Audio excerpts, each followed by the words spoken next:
Voy a irme a China. Me espera, es un vuelo de 17 horas. Primer destino, Londres. Rumbo a nuestro primer destino. Acabamos de llegar a la terminal de Londres y el vuelo sale a las 2:45.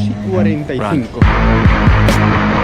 dado tiempo a comprar nada de comer. Esto por aquí, bien. Tenemos nuestra almohadita.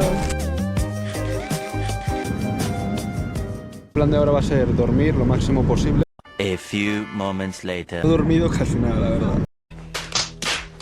Estamos en China. El primer día en China y ya estoy en una moto. Muchísimas cámaras, la verdad, muchísima cámara. Las motos es que no tienen ni que cumplir los pasos de cebra.